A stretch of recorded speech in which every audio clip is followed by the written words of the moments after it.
السلام علیکم، انوکھی کہانیاں 7 کے نئے ایپیسوڈ میں میں آپ سب دوستوں کو تہہ دل سے خوش آمدید کہتا ہوں۔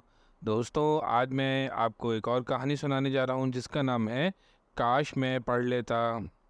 تعلیم انسان کی کردار اور سیرت کی تعمیر کرتی ہے۔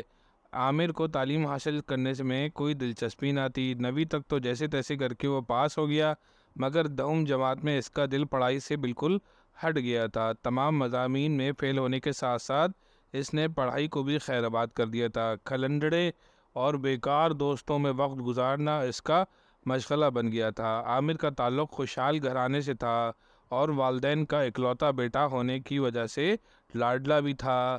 اس کے والدین کی شدید خواہش تھی کہ وہ اعلیٰ تعلیم حاصل کر کے قوم و ملک کے ساتھ ہمارا نام بھی روشن کرے، اور ہر والدین کی یہی خواہش ہوتی ہے کہ اس کی اولاد سب سے بہتر ہو۔ لیکن کبھی کبھی والدین کا بیجا لاڈ پیار اور ڈھیلا پن اولاد کو بگاڑ کر رکھ دیتا ہے۔ وقت گزرتا رہا، بزنس میں اس کے والد کو سخت نقصان ہوا۔ اس کے ازالے کے لیے انہوں نے بینک سے یہ سوچ کر قرض لیا کہ جب بزنس میں منافع ہوگا تو وہ آسانی سے قرض اتار دیں گے، مگر ایسا نہ ہوا اور انہیں بزنس میں پہلے سے بھی زیادہ گھاٹا ہوا۔ دوسری طرف بینک اور قرضداروں کا تقاضا بڑھتا چلا گیا۔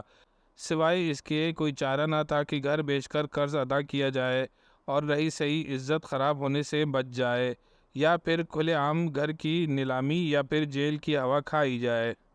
مگر گھر فروخت ہوا تو صاحبان بھی چھن گیا، نوبت فاقوں تک آ گئی۔ یہ صورتحال عامر کے لیے بہت پریشانی کا باعث تھی۔ جس نے کبھی تنگی نہ دیکھی تھی، اس سے فاقے کہاں برداشت ہوتے۔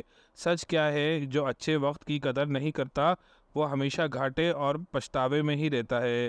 درد کی ٹھوکریں اور پریشانیاں اس کا مقدر بن جاتی ہیں۔ برے وقت میں اپنے پرائے دوست، احباب اور مددگار منہ پھیر لیتے ہیں۔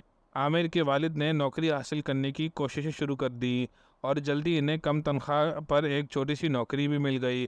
جب نوکری ملی تو گھر میں کچھ حالات بہتر ہوئے۔ عامر سوچتا، میں ان حالات میں کسی طرح والد کا ساتھ دوں۔ میرے پاس تعلیم نہیں اور میرا کوئی دوست بھی نہیں جو میری مدد کرے۔